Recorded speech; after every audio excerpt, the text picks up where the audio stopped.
Daawwattoota keenya akkam jirtu? Guyyaa har'aa haala yeroo dhimma Oromiyaan irra jirtu ilaalchisee yaada wal jijjiiruudhaaf dhiyaanne. Mata dureen marii keenyaadhaa weeraramuu lixa Oromiyaa aggaammii duguggaa sanyii waan jedhudha. Kana jalatti qabxiilee utubaa 4 kaa'anneetu jirra. Qabxiileen kun arfan inni jalqabaa qophii weeraraa Oromiyaa irratti taasifame kan jedhudha. Inni lammaffaanii jalqabbii weeraraa marsaa haaraa waan jedhurraa dubbanna. Sadaffaatti weerarri ammaa kun hamma eessaatti adeemuu danda'a kan jedhu gaaffii gaafanneetu deebii kennuudhaaf yaalla. Inni arfaffaanii fi qabxii barbaachisaadha jennee lafa keenya keessaa tokko marii nageenyaa Tigraayii fi haala Oromiyaa kan jedhudha. Dhumarratti guduunfaa kennineetu adda baana. Qabxiilee kanarratti anaa wajjiniin mari'achuudhaaf kan dhufe waa'ila koo Dr. Henook Gabbisaanii Orkirraati. Ani Ittaanaa Habteeti.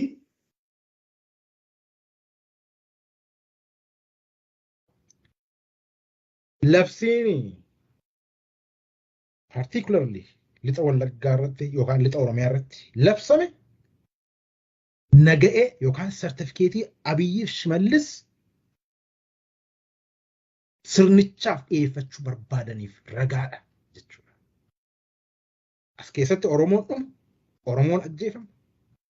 Waraana bilisummaa Oromoo waliin fuulaaf fuulatti lola yoo geggeeffatan inni waan biraa.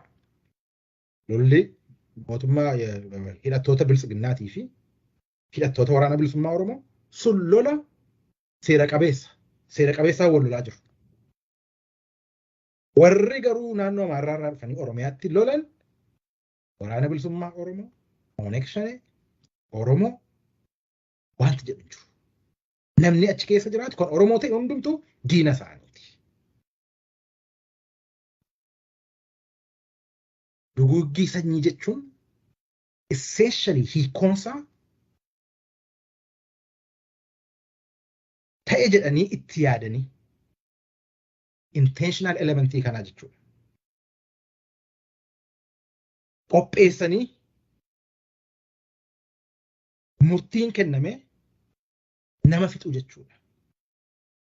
So wanti nuyi argaa jirru innumaayyuu an intentional political decision uummata Oromoo keessaa immoo lixa Oromiyaa keessaa immoo Wallagga irratti xiyyeeffatanii waggaa arfan darbe isaan uummata Wallaggaa tumaa ba'an as if that's not enough. Amma immoo dabalataan marsaa kanarra ga'ame jechuudha. Kuni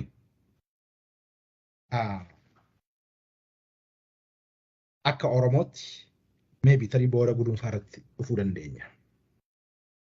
Biyyi Oromiyaa jedhamtu kun kan hunda keenyaati yoo taate, biyyi Oromiyaadha jedhamtu kun, afaan Oromoo nuti dubbannu kun, dacheen Oromiyaa kan hunda keenyaati. Eenyummaa keenya ibsaa. Seenaa wal fakkaataadha qabnaa. Afaan tokko dubbannaa. Jennee dhaabanna.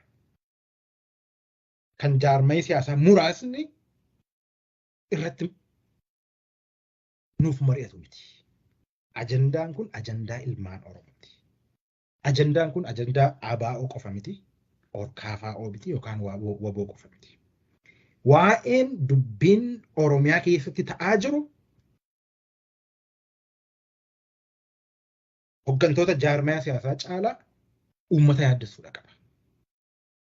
Jiraattota Oromiyaa keessa jiru Oromoota yaaddessuudha qaba. Mariin nuti irra gaggeessaa jirru asirraa madda.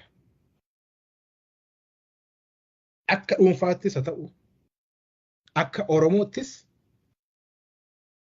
guyyaadhaa gara guyyaatti dhiigaadha jirra.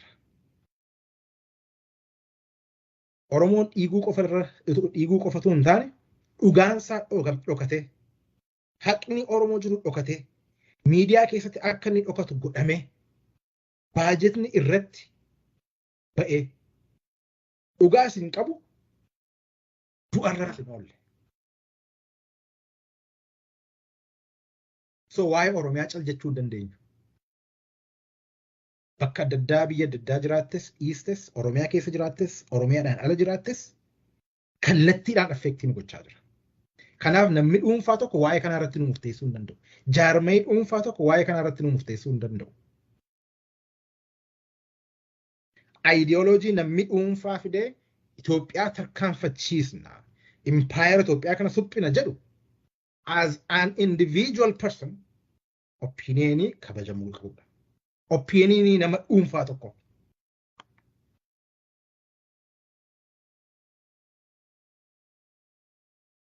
Oromoon garuu manni irratti gubachaa,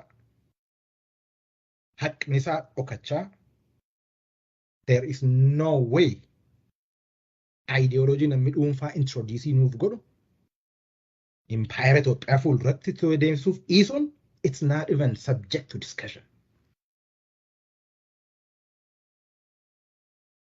Haalli nuti amma keessa jirru akka kootti haala nuti itti Oromummaa kana iyyuu teestii goonudha. In its real and essential forms and terms. Waanuma Oromoo jennu kana, waanuma Oromummaa jennu kana. Duudhaa shinnigaa irratti kiristaanaaf islaamni hoogganaan Oromoo waliin uuman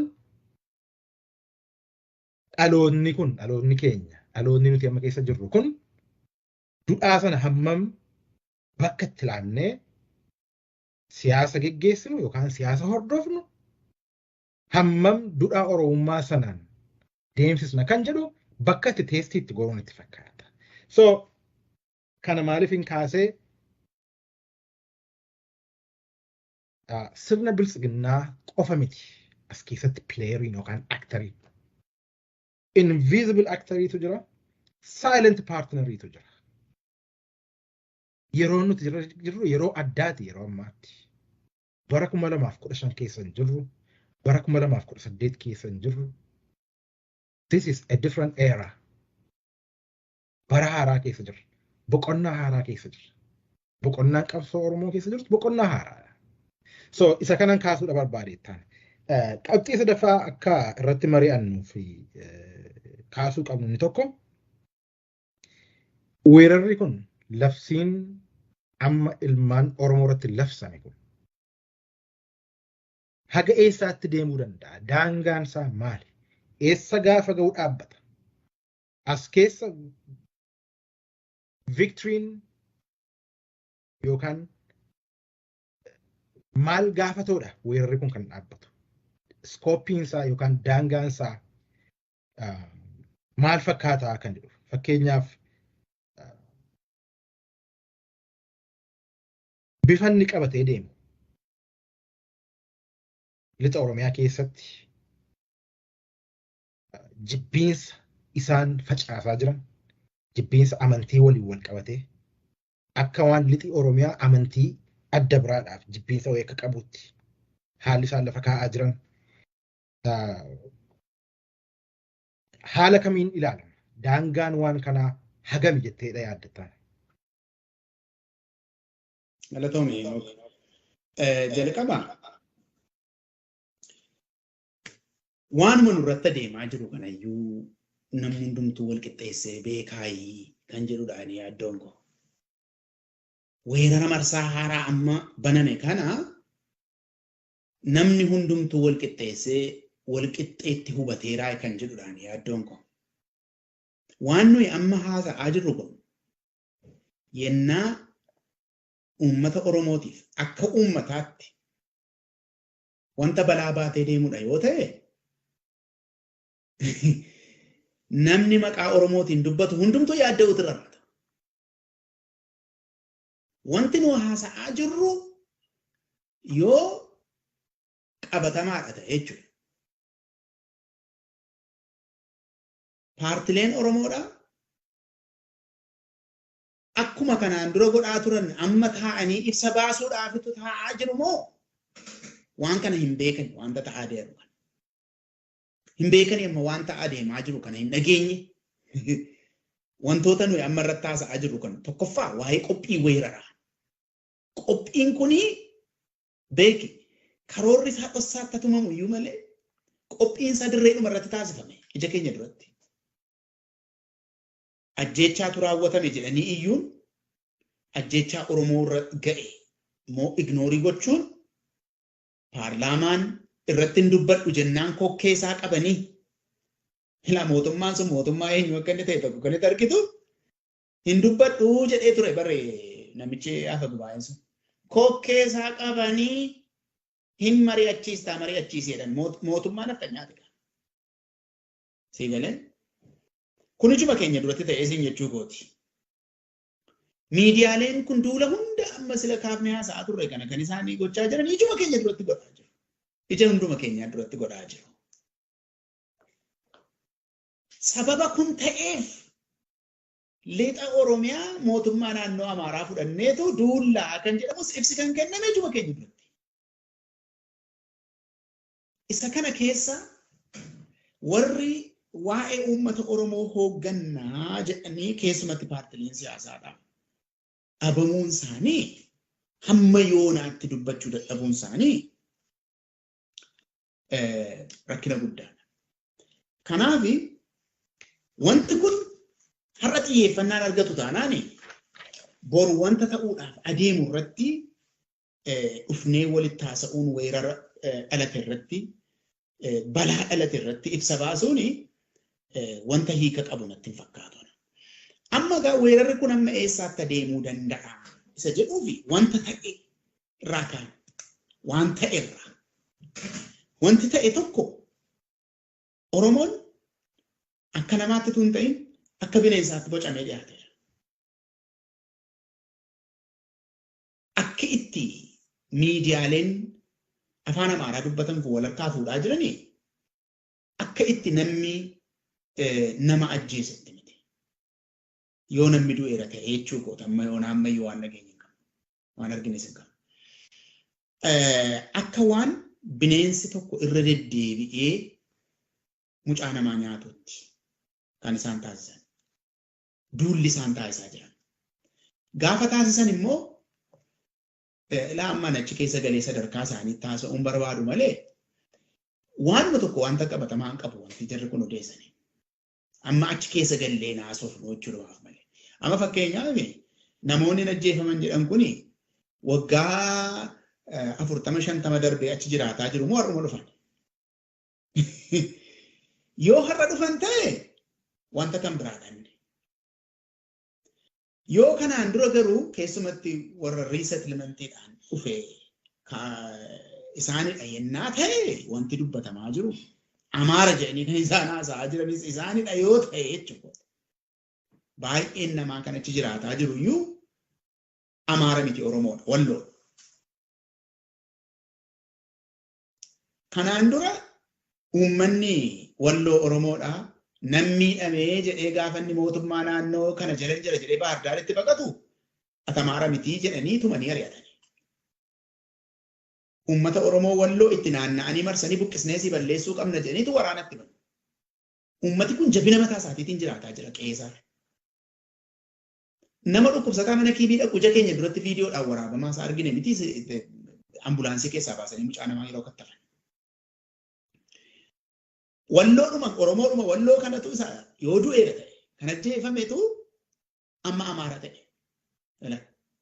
Sababa maaliitiifi bu'aa siyaasaa waan irraa barbaadanuuf Oromootti rukutuudhaaf laayisensii ta'a waan ta'eef jechuudha. Kan amma adeemaa jiru. Kanaaf amma jarri kun yoo waggaa 40 waggaa 50 darbee kana keessa keessumatti waggoota 40 darban kana keessa achi jiraataniiru ta'e maali jara keenyaa waggaa hamma kana keessatti rakkinni kun utuu hin dhalatin maaliif irra dhalate? Eessaa ba'eera rakkinni kun maal kanaan dura maaliif hin ta'in? Bara dargii sana maaliif hin ta'an? Bara yaada keessa maaliif hin ta'an? Maaliif amma bara bilisiginnaa kana keessa ta'e dubbiin kun yoo ta'eera ta'e jechuudha.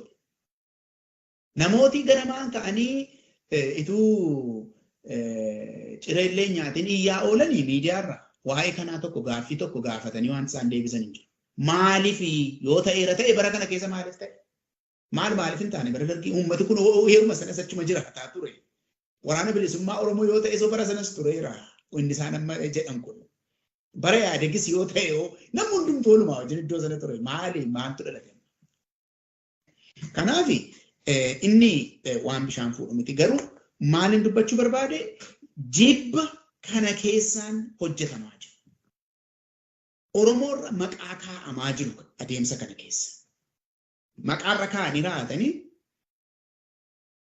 bineensa ajjeesne jechuudhaaf jechuudha. Amma laayisensiitu fudhatamaa jira. Laayisensii maalii amma gaa duulli dhaqameera. Ilaa amma har'a oduun dhaga'e maanni magaalota hedduu Wallagga Bahaarraa, Wallagga Lixaarraa, Qellem Wallaggaa magaalota jiran keessa lakkoofsi loltuudhaa lakkoofsa namaa caaleeraa jedhaa. Amma yeroo anaaf taasifnu kan lakkoofsi loltuu dhufee achi keessatti dhangalaafame lakkoofsa namaa caaleeraa magaalaa keessatti. Hamma eessaatti adeemaa isaati naan jette. Hamma eessaatti adeemaa kan jedhuufi ka'umsa isaatu murteessaa jechuudha. Akka inni itti ka'e akka itti mucaa namaatiif hilamu miti. Akka itti dirree lolaa dhaqanii lolan iyyuu miti. Amma as keessatti fakkeenya Tigraay kaasuutu barbaachisaa. Maaliif yoo naan jette Oromiyaa irratti wanta akkasii hin taane miti. Oromiyaatti balaan qaqqabaa ba'e iddoo garagaraatti inni galmaa'es inni hin galmaa'inis gaafa walitti hidhame kan Tigraay akka inni caalu homaa tokko gaafa hin qabu. Kan Tigraay garuu bakka lafa Oromiyaarra lafa gadi xinnaatu waan ta'eef. Conventional warriin iddoo sana jiru immoo xiyyeeffannaa addunyaa wanta gototeef. Mootummaa mataa isaanii immoo waan qabaniif waan hundumaarra immoo mootummaa mataa ofii waan qabaniif. Inni kan Oromoo immoo nafxanyaadhaan waan harkaa fudhatameef. Garagarummaan dhalateetu inni tokko miidhamni isaa dhaga'ame inni tokko immoo dhaga'amuu dadhabe malee kan Oromoo eda'amni isaa akka inni kan Tigraayin dachaa caalu homaa gaaffii hin qabu. Garuu wanta Tigraayitti ta'e kan namni dhaga'e sana kaasuutu nurra jiraata asitti akka fakkeenyaatti. Maaliif humna Tigraayin dhaqee miidhe sanatu Oromiyaa affeerame ilaa amma lolee miti. Tigraayin lolaan dhaqanii miti amma faannoo amma affeerraadhaan affeeramanii affeerraan dhiyaatee fi kottaa jedhamaniitu ililiin kennameefiitu bajeta Oromiyaatiin horiin kennameefi qabeenya uummata kanaatiin tokko isaan duulan taasifamaa jira. Azmaachinnatii eenyuutiini? Azmaachinnatii nafxanyoota Oromiyaa keessa jiraniiti. Nafxanyoota Oromiyaa kan hin jedhu biltsiginnaadha. Biltsiginnaa namni ta'ee jiru har'a haala ammaa kana keessatti namni biltsiginnaa ta'ee jiru hooggansarra keessumatti hooggansarra kan jiru nafxanyaadha. Oromoo irraan dhaladhee qabixxirsiyyoo wanti jedhamu hin dhaga'ama garuu nafxanyaadha. Hamma kaayyoo nafxanyaatti amantee nafxanyaadhaaf hojjetaa jirtutti nafxanyaadha. Goobanaa nama nafxanyaadha. Maqaan isaa goobanaa ta'us. Maaliifan siin jedhee Tigraayitti maaltu ta'e? Tokkoffaa humni faannoo jedhamu kuni dirree lolaa dhaqee loluu hin beeku. Loluu hin beeku. Dirree lolaa dhaqee. Lolees hin beeku seenaa lolaas hin qabu. Wanti inni ta'e maanni yeroo Tigraayitti lolamu raayyaan ittisa biyyaa Itoophiyaa kun gaafa inni lolu gaafa xiyyaararra keessaanis lolu bakka itti humni Tigraay retiriitii godhe deemeetu nama fayyaa walitti qabee jimlaadhaan qala. Kan hojjetaa ba'e.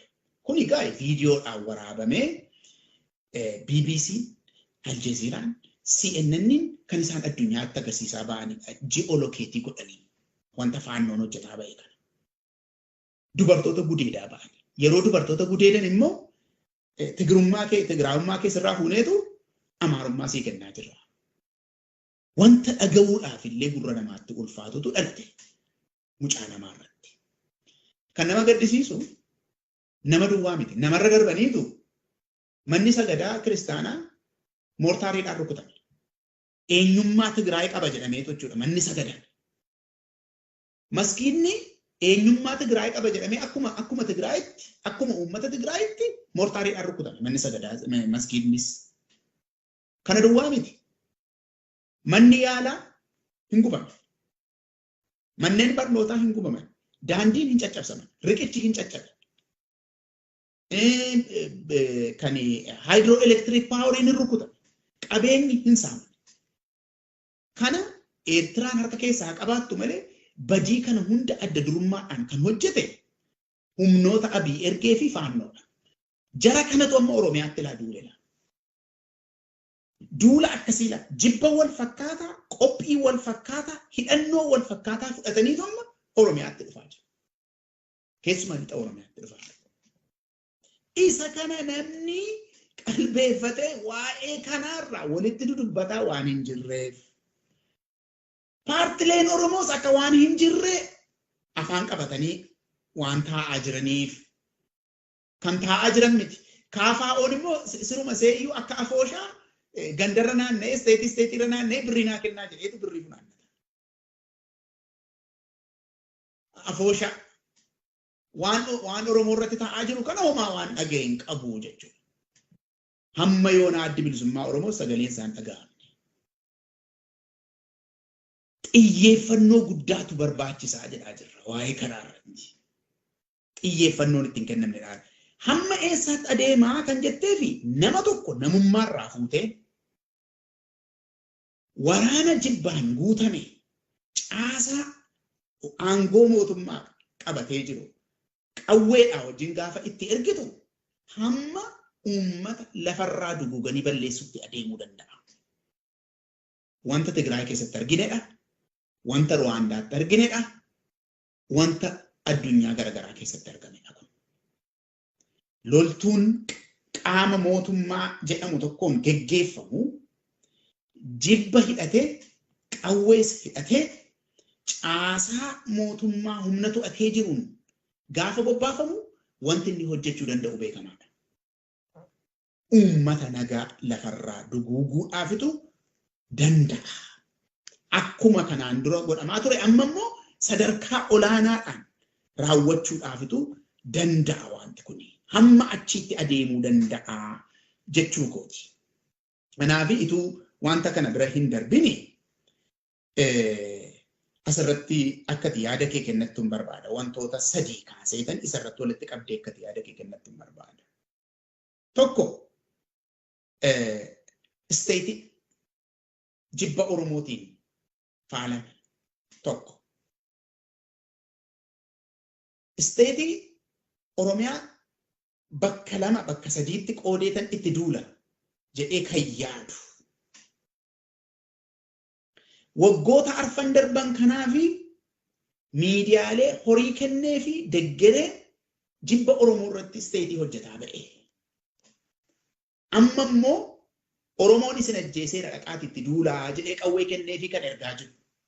Wantoonni kun eda'amni isaati maaloodha jedha.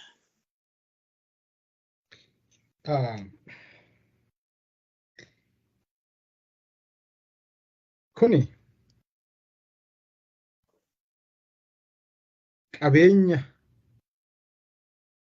kan biyyoolessaa, propagaandaa biyyoolessaa walitti cuunfanii Oromiyaatti gaafa bobbaasanii political ambition isaanii yookaan wanti isaan asirraa argachuu barbaadan sochiin qabsoo bilisummaa Oromoo akka dhaabbatu namni sodaadhaan guutee armed resistansiin Oromiyaa keessatti babal'achaa dhufe. Sochiin bilisummaa Oromiyaa keessatti babal'achaa dhufe.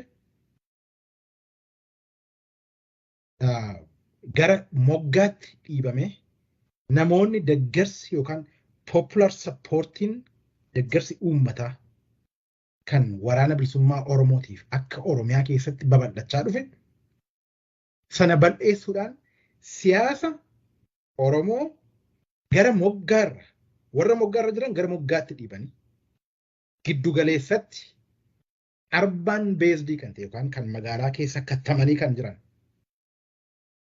naashinaalizimii Oromoo yookaan sabboonummaa Oromoo kan faarsan darbee giddu galeessatti sana waliin tiimii ijaaramaa jirutu jira. Lolli kun waraana bilisummaa Oromoo loluu duwwaa miti jenneerra. Uummata loluudha. Kaan ajjeesu, kan sodaate immoo sodaadhaan achees deebisu. Kana booda gara giddu galeessaatti oliigaarkii yookaan garee maallaqaa fi siyaasa oofu gara fuulduraatti Oromoo fakkaatee Oromoo bakka bu'ee garuu biltsiginnaa waliin paartinarii godhee kan siyaasa oofu garee hundaa'uu qabu. The oligarch tiimiitu jira. Sana achieve gochuudhaaf waggaa lamaan darbe keessa jibbiinsa yookaan impaayerri sun Oromoof maal akka taate qabatamaatti argine miti. Qabatamaatti Oromoof impaayerri sun hariiroon isaanii maal akka ta'e.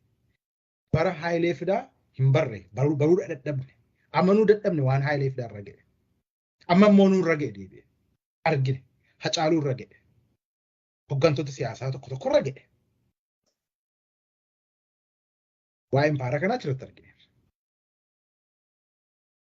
Impaayerri kun akkaataa isinitti Oromoo tiriitii gochaa jirtu.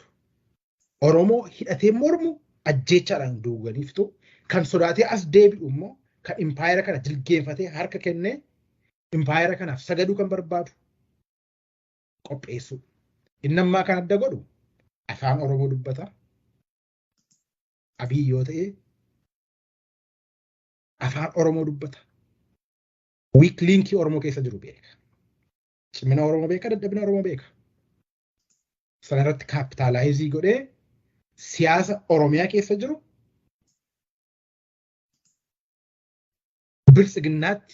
siyaasa impaayera Itoophiyaa gara fuulduraatti oofu, impaayera kan suphanii gara fuulduraatti oofu gara sanatti achees fiduudha. Qabsaa'onni Oromoo kan lubbuun dhumaaru, kan gammoojii keessatti, baddaa keessatti isaan waliin wal qabatee uummanni dhumaa jiru, hamma har'aatti uummanni Oromoo dhumaa jiru seenaa keessatti haqisaa irraanfatamee akka deemamu jechuudha. Har'a waa tokko walitti himna. Yeroon itti irra dibanii aayidiyooloojii yookaan opiiniyinii nama muraasaatiin fuulduratti oofan darbeera yeroon isaa darbeera. Amma Oromoon miliyoonni 50 personally victimiidha. Akka dhuunfaatti Oromoo miliyoonni 50 Oromiyaa keessa jiru kan bakka adda addaa irraa fira qabu personally victimiidha. So personal interest jira as keessa. Or personal stake jira jechuudha as keessa. Umarratti eessatti nu geessa. Maqaa nagaa buusu. Wal waraansi kun kanaaman namaaf loli kun hin dhaabbatu. Wal waraansi kun dhaabbatee maaliif assume kana wanta amma ta'aa jiru kana namoonni tokko wal waraansi jedhanii lafa kaa'u. Gambiraatiin immoo counter argumentiin jiru Oromoo wal waraanaa hin jiru. Oromoof impaayera sirna nafxanyaa bara Minilik irraa ijaaramee as ga'eetu wal waraanaa jira. Nagaan as keessaa nagaan bu'uudha qabaa. Mariin jedhu bakka adda addaatti hin ka'a. Yes. Dhugaadha. Oromoon nagaa barbaaddi. Nagaan bu'uutu irra jira. Karaatti nagaan dhufutu jira garuu. Akkatti nagaan bu'u, akkatti nagaan dhufu kaasanii dubbachuun barbaachisa. Kun marii gara kan mootummaan Keeniyaa Uhuruu Keeniyaataan kan hoogganuuf deemu. Marii biltsiginnaatii fi marii Tigraay gidduu nageenyi akka itti bu'u keessumatti lola Tigraay qofa irratti xiyyeeffate. Sana keessa ga'een Oromoo maal akka ta'e akka itti Oromoon nagaa argachuu danda'u kaasnee dubbachuun barbaachisaadha. Asirratti waa jalqabeen sitti deebisattaan.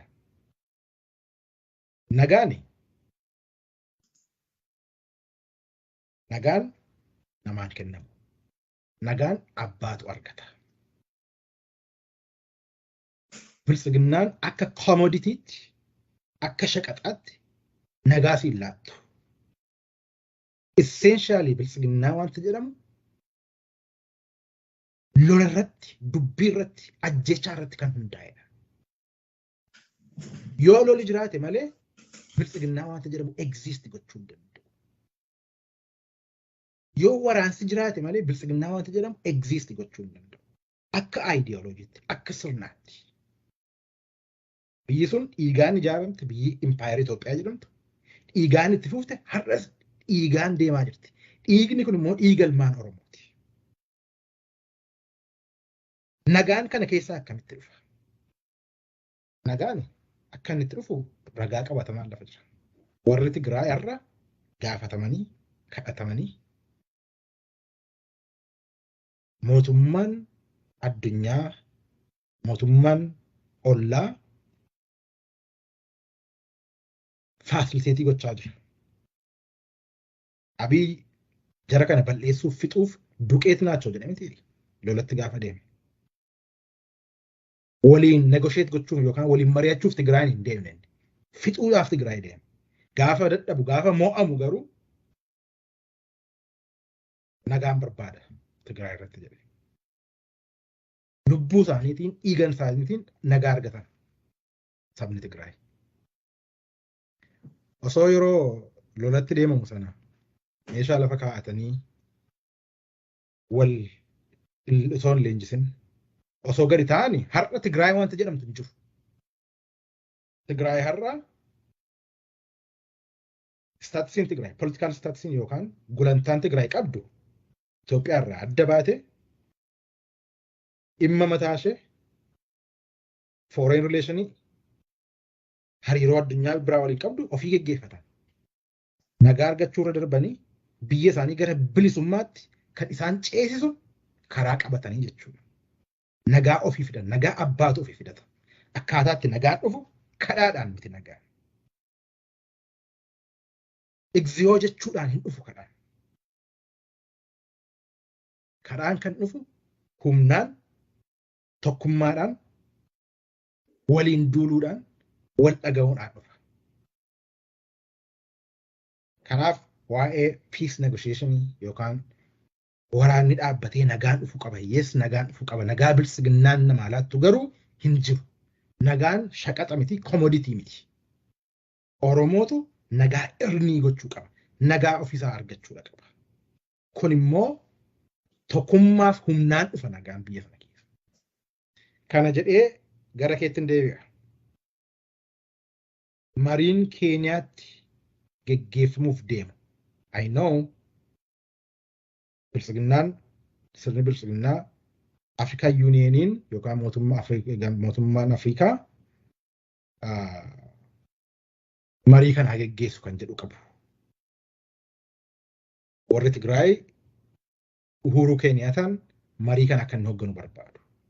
Mariin kun maal jechuudha? Oromoon shoora inni marii kana keessaa qabu. Gareen Oromoo marii kana keessa let's assume peace negotiation kun kan Keeniyaatti geggeeffamu, Naayiroobiitti kan geggeeffamu successfully ta'aa jennee assume haa goonu. Rooliin Oromoos keessaa qabu maaltu fakkaata? Maal ta'uu qaba? Galatoomee Nootilaa. Milkaa'uu danda'a jennee tilmaamuun keenya wanta gaarii hawwuudha waan ta'eef gaariidha. Garuu mee profaayilii isaa keessa gallee negotiationii dhumtii adeemsifamuudhaaf jedhu qophiin taasifamaa jiru kuni maalidha kan jedhu waan tokko lama haa ilaallume. Jalqaba dubbii Tigraay wajjiniin nagaan barbaadaa inni jedhe kuni waggaa 2 dura maaliif nagaadhaan hin finne? Tigraay mootummaa naannoo mataa isaatii qaba ture. Nagaa gaafataa ture. Nagaadhaan mareedhaan hafinnuu heera biyyaa kanarra dhaabbannee rakkoo jiru hafinnuu jedhee gaafataa ture akka mootummaa naannootti.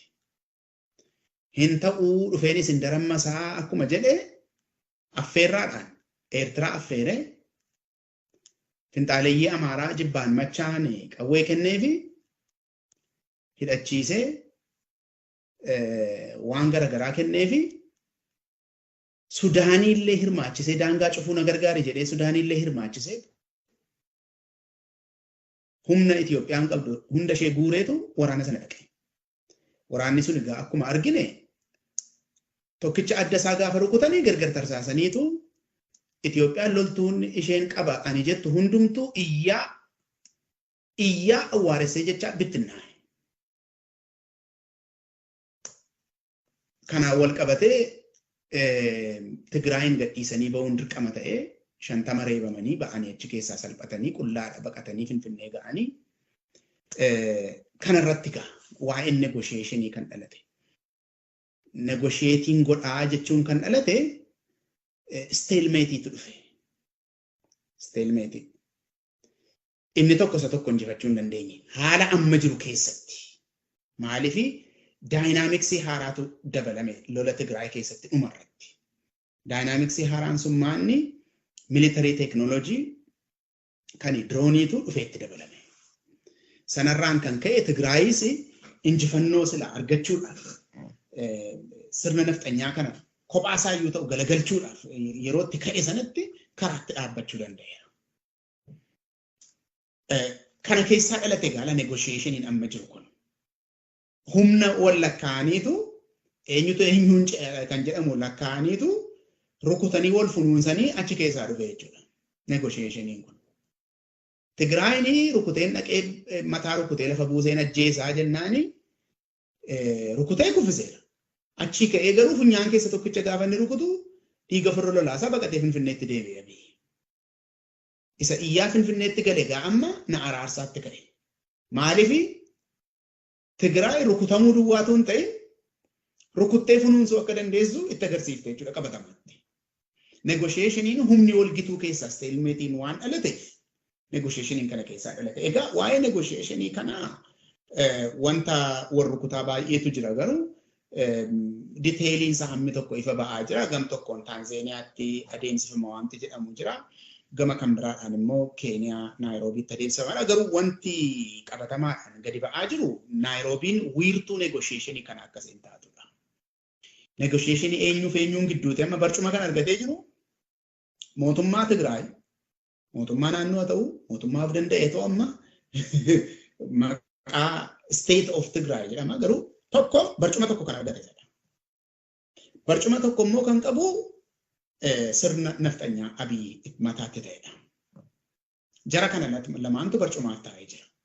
Negotiationii kana akkuma silayyuu jette pirezidaantii Keeniyaatu hooggana akka warri keessa beekan dhiyeenya kana dubbataa turanitti immoo Abu Dhaabiinii fi Washington yookaan mootummaan United Arab Emirates fi mootummaan Ameerikaa immoo deeggarsa guddaadha godhaa jiru. Kana keessatti gamtaan Afriikaadhaa waan gartuu qabatee jiruuf lola kana keessatti wanta gartuu qabatee jiruu fi mootummaa Tigraay biraa amanamummaa dhabeera. Kanaaf akka taajjabiitti taajjabuudhaaf yoo dhuferraa kan hafe kana keessatti hirmaachuudhaaf akka inni hoogganuuf isaaf hin eeyyamnu kan jedhu. Amma gama mootummaa Tigraayin kan jiru already waan isaan barbaachisu Naayiroobiitti waajjira banatanii hojiin hojjetamaa jira gama isaaniitiin. Amma rakkoo Itoophiyaa furraa miti gaala. Isa humna godhatee natti dhufee akkamittanii ofirraa deebisaadha. Malee rakkoo biyyi kun keessa jirtuun furaa miti la. Wanti sirni nafxanyaa Abiyyitti jiru akkamittiinani Tigraay isa rukutee na funuunse akkamittanii akka inni dhufee lubbuuna keessaa hin baafne godhaa kan jedhudha malee rakkoo biyyaan furaa miti. Rakkoo biyyaan furaan kun egaa inni biyyi kun biyya sabootaati, biyya uummatootaati. Uummatoota kana keessaa inni guddaan tokko Oromoodha. Yoo biyya kana yeroo dhumaatiif biyya ta'ee tafufu wanta kan biraa haa ta'u falatti kenninaa yennaa jette barcuma sana irratti Oromoon argamuun dirqama. Amma gaa yeroo Oromoon argamuun dirqamaa jennu kana wanta biyya Itoophiyaa keessa warri jiranis biyya Itoophiyaatii ala humnoonni siyaasaa jiranis keessumatti humnoonni addunyaa gama lixaa jiran kuni wanti isaan itti amanaa dhufan tokko jira. Itti amanuu duwwaa ta'uu hin ta'in wiirtuun siyaasa Oromoodhaa gara kamiin jira kan jedhu ilaalanii waan isaan hubatantu jira. Wiirtuun siyaasa Oromoo amma magaalaa keessa miti kan jiru. Wiirtuun siyaasa Oromoo amma kan jiru dirree siyaasaa isa nagaadhaan taphatamurra miti. Wiirtuun siyaasa Oromoo amma woboodha. Achi keessa jiru. Wiirtuun siyaasa Oromoodha. Kanaaf warri addunyaa gama lixaadhaa rakkoon Oromiyaa hafuramuu jedhanii yeroo ilaalan namni isaan mataa keessaa qaban woboodha kan barcumatti dhiyaachuun irra jiru. Warri negosheetariinis kan isaan mataa keessaa qaban woboodha. Amma wanti duulli sila haasa'aa jirru kun itti jiru bal'oodha kaayyoonsa. Tokko ittiin dhaqanii uummata Oromoo ajjeesuudha. Suba sila haasa'u. Inni lammaffaan barcumatu kennamaa jira negotiation table irratti. Barcuma kana woboon argachuun irra hin jirudha. Woboon argachuun irra hin jiru barcuma negotiation kana irratti woboon argamuu hin qabu. Maaliif maqaa balleessinee maqaa xureessineetu warra negotiatories rifaasisneetu warra nama ajjeesee harkisaa dhiigaan laaqamee jiru warra terroristii ta'e wajjiniini akkamittiin negotiationiin taa'ama akka isaan jedhanitti gooneetu tasumayyuu akka inni hin kajeelle goonaa amma karoorcha. Kanaaf Oromoon achirraa barcuma argachuu hin qabu. Gama kan biraadhaan immoo wanta deemaa jiru sitti. Abiyyi eeyyee Oromiyaa keessa rakkinni jira. Bakka bu'aan Oromiyaa garuu mootummaa naannoo Oromiyaati. Ashkaroota isaa warra inni biddeen safaree fi biddeen ta'anii nyaatan kana jechuudha. Isaantu negotiationii dhaqaa jechuudha. Iddoo uummata Oromoo bu'ee warra Oromoo halkaniif guyyaa qeerraa buqqisu warra ajjeesu warra saamsisutu waa'ee Oromoo dhaqee negotiatii godhaa jechuudha. Kan nama gaddisiisu garuu kana miti. Nama hojii koo jedhee Finfinneedhaa bahee Naayiroobii dhaqee jira dhimma kana irratti barcuma ofii sargatee kanas eeggaluudha. Oromoo keessa nama Oromoon dhaggeeffachuu barbaadu keessa borgadi ba'a wanti kun amma dursineen dubbannu borgadi ba'a wanti kun borba'uun isaaniif. Amma waanuma halleefiyyuu wanti nu dubbataa jirru maaltu adeemaa jira dhimma lola Tigraay wajjiniin wal qabate wanti Oromiyaa affektii godhu maaltu adeemaa jira isa jedhuuf malee dhimmi Oromoo amma lafa inni jiru negotiation table irra miti. Hin geenye achi. Negotiation table irra kan inni ga'uu danda'u gaafa sadarkaa Tigraay sanarra ga'edha. Maaliin rukutee ofirraa deebisuudhaan ofirraa faccisuudhaan diina qeesaa dhufee salphisee tumee ari'uudhaan gaafa of kabachiisetu maaloo kottu hin mari'annaa kan jedhamu gaafa sana. Kadhaadhaan miti. Kadhaadhaan negotiationii hin jiru. Biyya kamittiyyuu namni kadhatee negotiationii taa'u. Amma fakkeenyi tokko kan addunyaa irratti mul'ataa jiru kan Raashiyaatii fi kan Yukireenidha. Yukireen amma yeroo hundumaa nagaadhaan fixuun barbaadaa jira. Raashiyaan maal jedhe too addunyaan dhaga'u. Hundi keessaniyyuu qawwee hiikkadhaatii harka kennadhaa hin dhaamna waraana kanaa. Tuffii hammam ga'u akka inni ta'e ilaali. Maal jechuudha? Hamma fedhe yenna wal lolaa jiraatan iyyuu humni kan isaatu caalee jira jechuudha. Kanaaf quufee asii gadaasa. Isanni quufee sana funyaan isaa rukuttee gaafa xixinnoo irraa dhangalaaste hamma du'utti rukutamuu hin barbaadu. Negotiatii goona ga'ammaa siin jedha. Achi hin geenye amma kan ka'e. Akka achi ga'uuf immoo maal godhamuutu irra jira?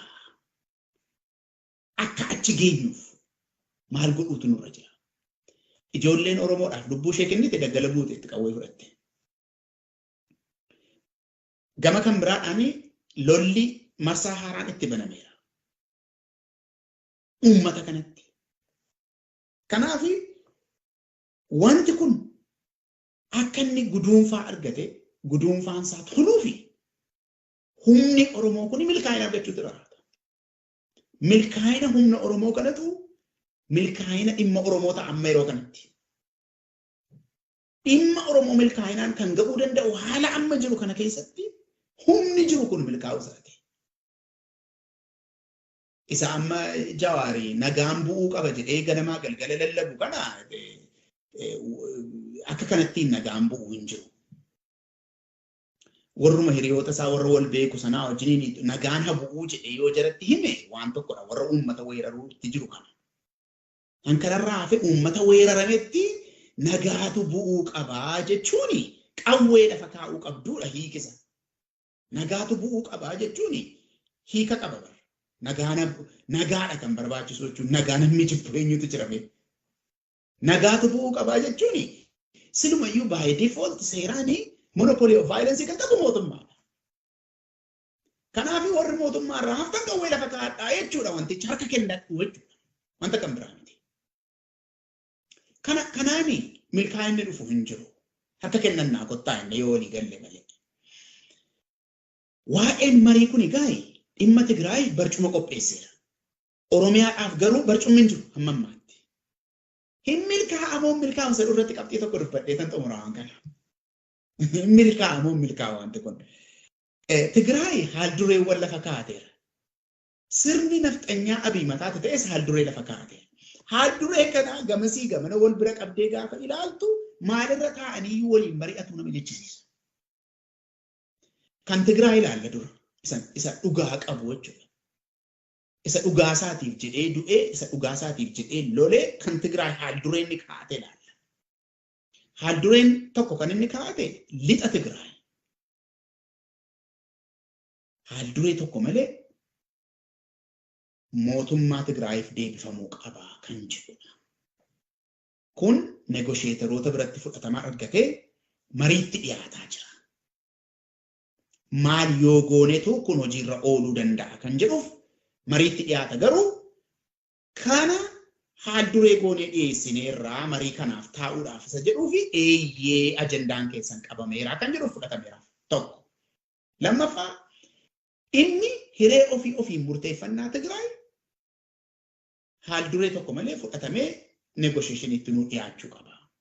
Yoo kun fudhatama qabate negosheeshiniidhaaf dhiyaannaa innaan eeyyee kunis isiniif fudhatameera jedhanii maniitu ilaan ulfinaan fudhatameef jechuudha. Kan biraa raayyaa ittisa Tigraay sirna nafxanyaa qeedha keenya balleessee lafarraa duguugee nu fixuudhaaf dhufe keessa ijaarranne raayyaan ittisaa kun hin jiraata ittiin bu'amu akkuma kanatti itti fufaa kan jedhus dhiyeeffataniiru. Kun egaa fudhatama argatee fiitu ajandaan kun sadan fudhatama argatee fiitu kana qabsiifataniitu negosheeshinii dhaqaa jiru isaan. Sirni nafxanyaa Abiy Ahmed immoo mataatti ta'ee qabxiilee kanarratti deebii kennuu hin barbaanne paablikeetti. Maaliif dhoksaatti fudhateera wantoota kana? Dhoksaatti fudhateera.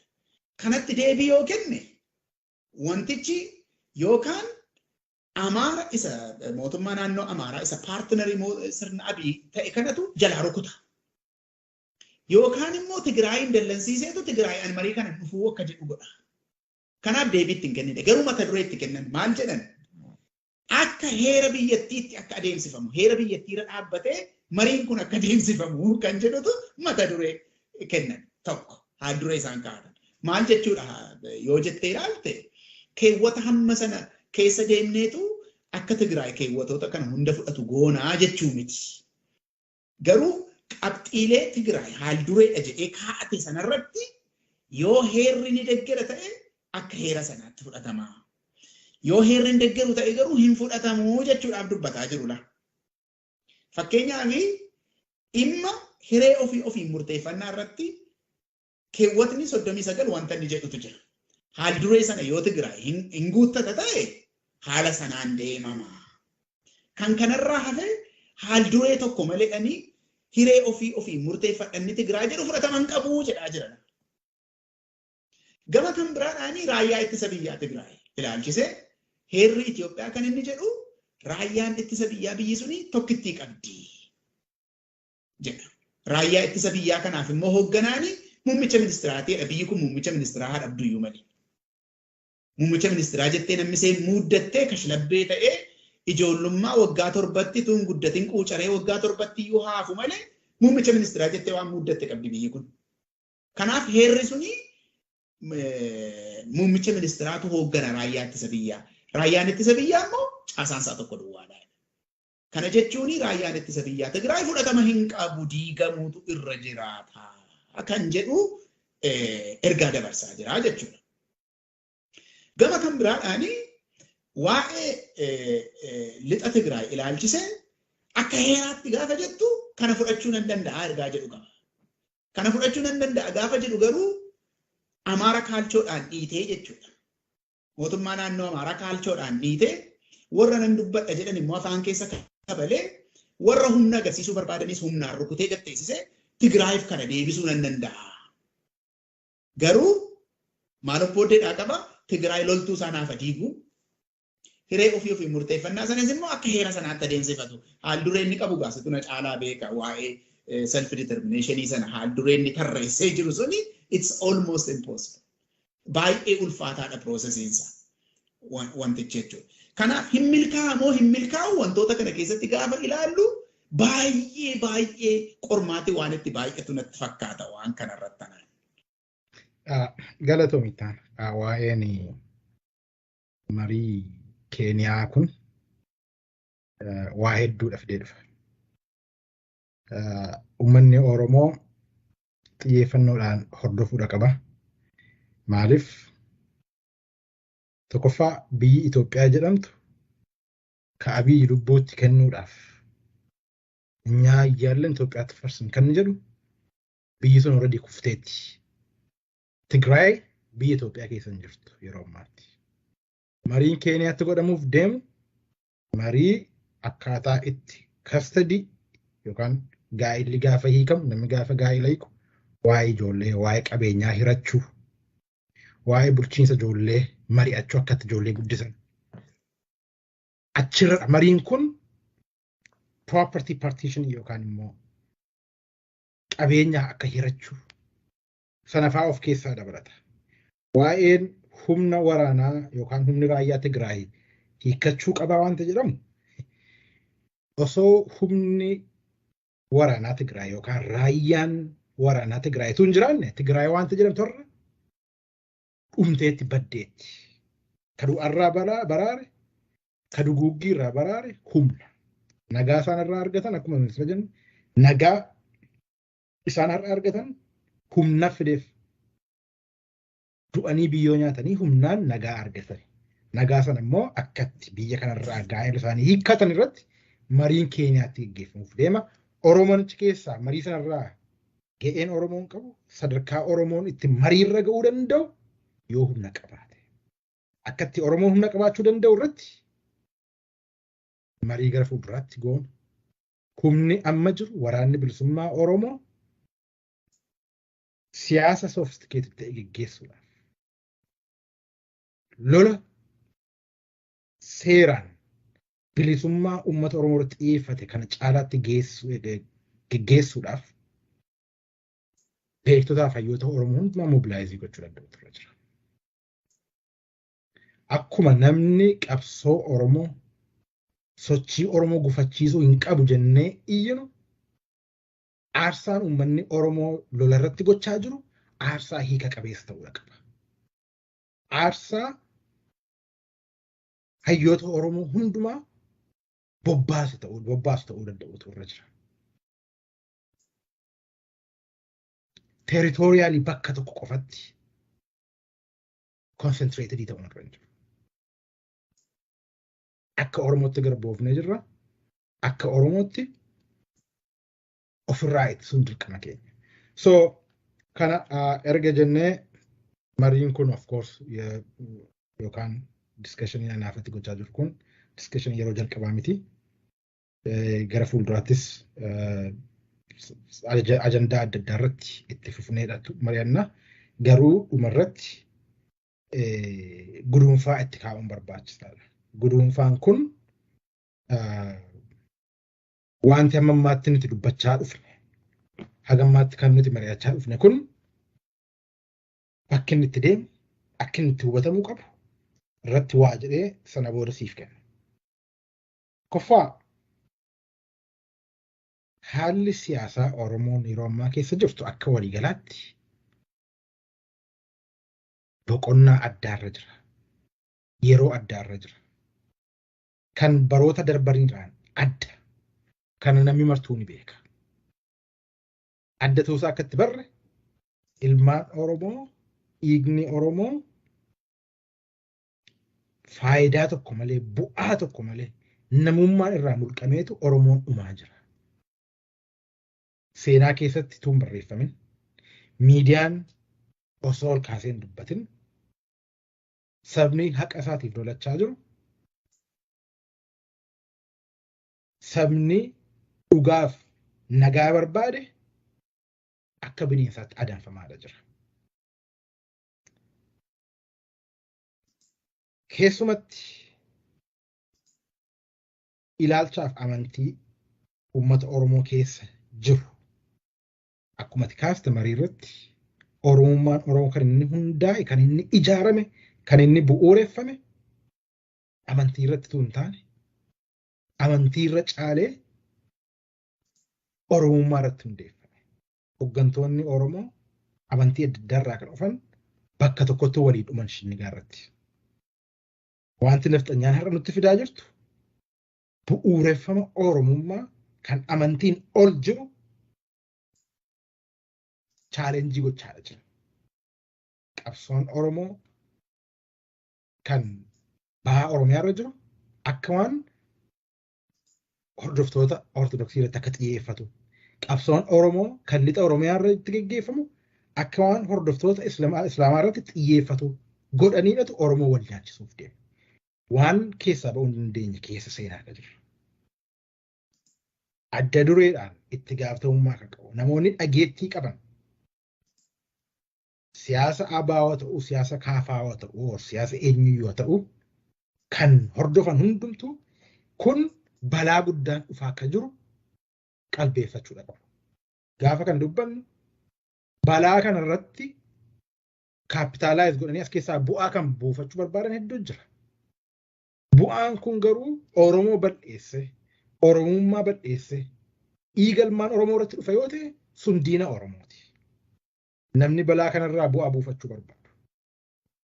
Balaan kun gama daddaatiin bu'aa buusa. Fakkeenyaaf waraanni bilisummaa Oromoo amantii Islaamaa irratti xiyyeeffate jedhanii gaafa waa'ee tolee gaafa kaasan, ajjechaa toleetti gaggeeffame jedhe gaafa kaasan, waraanni bilisummaa Oromoo akka shororkeessummaatti akka irratti labsamu marii Keeniyaa possibly immoo yoo hirmaachuuf carraan jiraate sanarraa disqualify akka godhamuuf dursamee haala hojjetamaa jiru.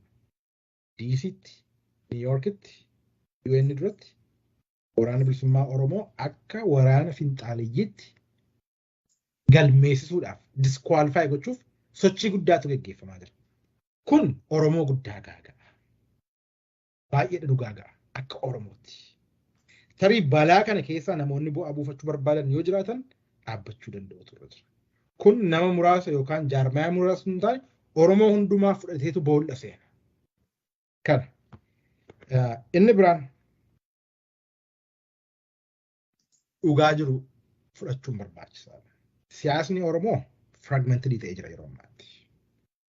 Kaan bilisiginnaa jalatti hudduu gatatee, kaan maqaa nagaa jedhuun akka waan nagaan namaa kennamu, tola namaa kennamu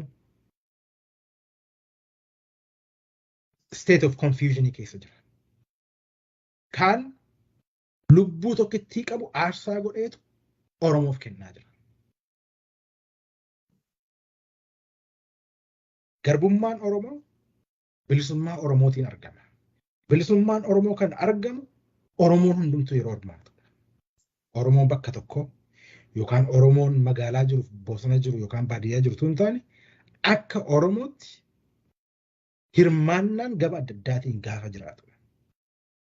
Wanti amma argamu darbee darbee kan unite godhu yookaan kan tokkoomsu hin taane kan confuse godhuudhaaf bakka adda addaatti kan argamaa jiru. Kun mitigate godhamuudha qaba. Yoo akkas hin taane wanti akka Oromootti nurratti labsame bilisiginnaan bor aangoorra jiraachuu hin dandeessi. Bilisiginnaan yookaan ofiis of sakaaltee fuudha dandeessi. Innumaayyuu erga bilisiginnaan kuftee yoo of sakaaltee Oromoon loleeyyuu yoo dadhabe Oromoon rakkoo keessaa ba'uu hin dandeenye keessa seenuudhaaf deema. Kana kan gochaa jiru immoo propagaandaa fi piroojeektii sirni bilisiginnaa qopheessedha. Kana irratti dammaquun barbaachisaadha. Hangama kiyyaan asirratti xumuraa itti waan itti dabaltu.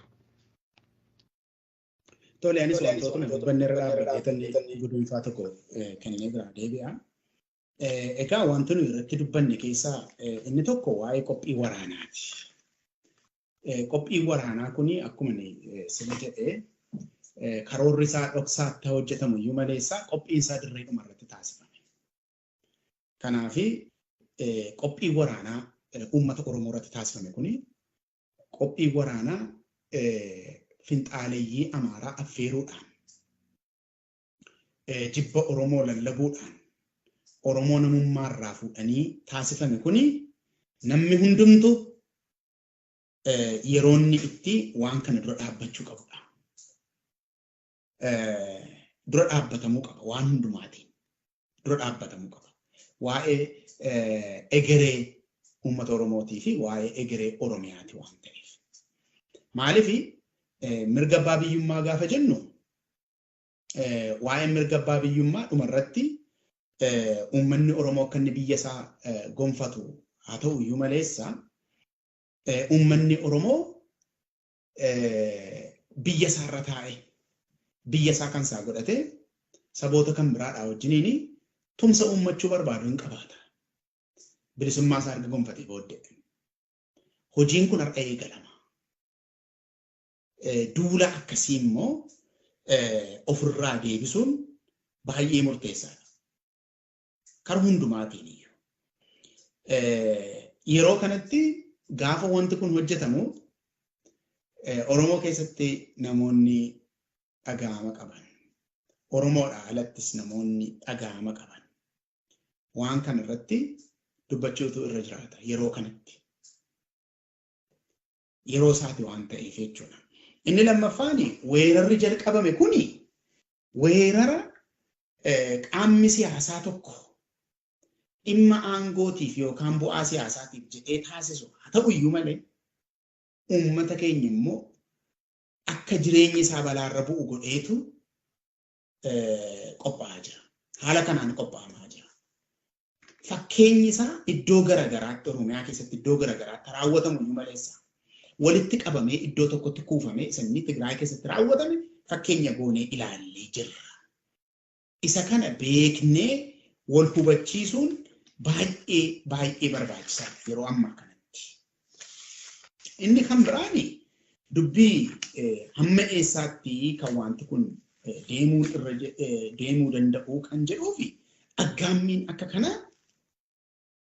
aggaammiin siyaasaan da'atee jibba baatee qawwee baatee adeemu kuni hamma uummata tokko lafarraa duguuguutti adeemuu danda'a. Poteenshaalii akkasiitu jira. Asirratti waan tokko yaadannoodhuma godhee darbuudhaa fi dubbii paarlaamaa jenne suni amma paarlaamaan guyyaa tokko dura kaleessa malee dheengadda waan kana qorachuudhaafanii gurmuu tokko bobbaasaa jira jedhe. Har'a immoo guduunfaa qorannoo sanaa kenne guyyaa tokko gidduutti maal jedhee kan nama amma kana ajjeese oneekshaneedha jedhe. Ilaa qalbeeffadhu hennoo guyyaa tokko dura qorannoon dhaquudhaaf jedhe. Dhaqeen qorachuuf jedha jedhe. Guyyaa tokko booddee immoo oneekshaneetu nama ajjeechaa sana raawwate jedhe. Guduunfaan isaa raawwate maal qorachuu dhaqu amma? Waa'ee maalii qorachuu dhaqu? Maaliifii wanta barbaadametu jira. Qorannoon sun akka qoratamus hin barbaadamu haala itti namni qoratee dhugaa sana gadi baasuus namni barbaadu hin jiru. Maaliif waan itti qophaa'ametu jira waan ta'eef. Kanaaf kan dubbii kana jabeessee dubbataa jiru jechuudha. Kanaaf waa'ee nageenyaa ilaalchisee Tigraay barcummii nagaadhaan taa'anii mari'achuu kaa'ameeraa fulfinaan. Hin milkaa'u waan walii wajjin ilaallu ta'a. Garuu qormaata akka itti baay'atu immoo kaafnee ilaalleera. Qormaata gurguddaatu fuuldura isaa jira waan ta'eef. Nuyi garuu xumura irratti waan kana nagaadhaan xumurannee biyya keenya nagaa godhachuuf lolatti seenne kana keessaa injifannoodhaan bahuutu nurra jiraataa kan jedhudha. Injifannoo kana keessaa injifannoodhaan bahuuf immoo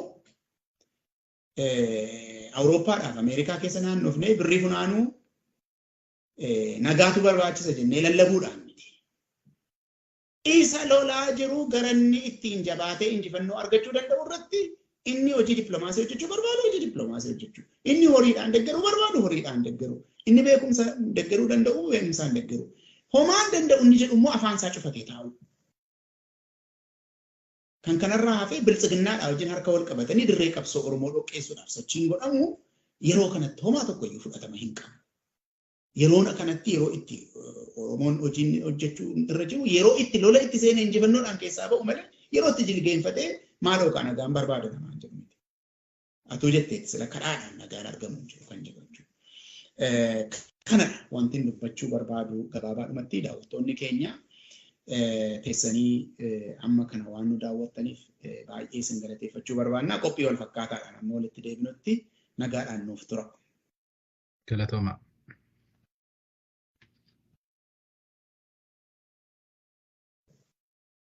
Daawwattoota keenya akkam jirtu?